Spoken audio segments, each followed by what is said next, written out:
बड' लेटेस्ट आपडेटआव बयखौबो बरायबाय। दिनैनि रादाबखौ फरायदों आं प्रमद खाख्लारि।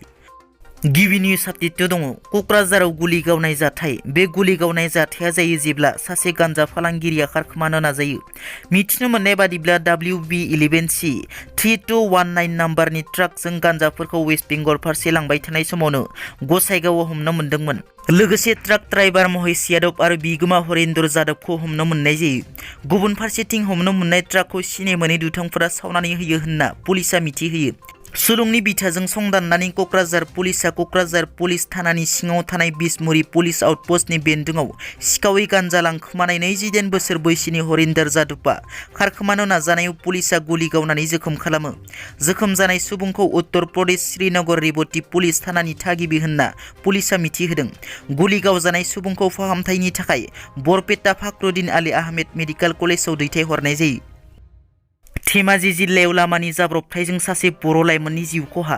धेमाजि जिल्ला जनाय महकुमानि 515 नं राजा लामायाव गिख्रंथाव लामानि जाब्रबथाय जाथायजों जायगायावनो जिउ गोमायो। बे जाब्रबथाय जाथायजों जिउ गोमानाय लाइमोनखौ 2 नं लादांगुरि गामिनि परमेश्वर नार्जारिनि फिसाज्ला सिबिराम नार्जारि होनना सिनायथिनाय जादों। मिथिनो मोननाय बादिब्ला सिबिराम नार्जारिया जनाय तारि बस्तिनिफ्राय गावनि बाइकजों मोनाबिलि समाव फैबाय थानाय समावनो जनकारिं लिसां फरायसालिमानि लांगोना मोखाङाव सिनाय मोनै कारा सौनानै गालाङो। बिनि उनाव खोमसियाव थर गैयै गोलैनानै थानायखौ गुबुन मोनसे गारिया होख्रेबनानै गालाङो। बिनि उनाव सिबिराम नार्जारिया जायगायावनो जिउ गोमायो।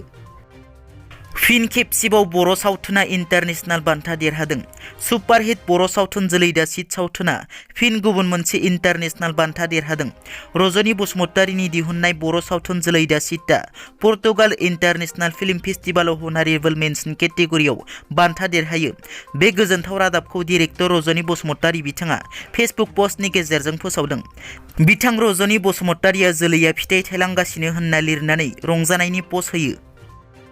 प्रिया बसुमतारीखौ गावथारनाय जाथायनि सायाव एमबाथाया खुगा खेवदों। मख'नो गोनांदि थांनाय 2014 मायथाइनि 20 आगस्ट खालाराव 10 थाखोनि फरायसुलि चिरां जिल्ला रुनिखाता थानानि सिङाव थानाय लाइमोथि दैमुगुरि गामिनि प्रिया बसुमतारीया पुलिसनो NDPनि इनफरमेसन होनायनि सन्देहआव NDPनि माखासे केडारफोरा प्रिया बसुमतारीखौ गावथारदोंमोन। बे जाथाया आसाम हादरसाखौ सोमावग्लुंहोदोंमोन। बे प्रिया बसुमतारीनि जाथायखौ लानानैनो NIA ग्रेप्तार बिलाइ फोसावदोंमोन। नाथाय बै प्रिया बसुमतारीखौ बुथारनाय गुबै जाथायनि सायाव एमबाथा बिथाङा खुगा खेवनानै बुङो दि प्रियानि केसआव फेरेंगाया थोंजोङै बिथोन होदोंमोन एबा सावरायगिरिया बिथोन होदोंमोन। बिनि उनाव बिदाया मावदोंमोन।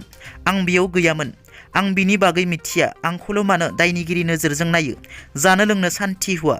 प्रियानि जाथायनि समाव गाव लोमजाना दंमोन। प्रियाया थैनायनि उनावसो गासै जाथायखौ मिथियो होनना एमबाथा बिथाङा फोरमायो। दिनैनि रादाबा एसेनोसै। नोंथांमोना जुदि आंनि चेनेलखौ दासिमबो साबस्क्राइब खालामाखै, अन्नानै साबस्क्राइब खालाम। गोजोन्थों।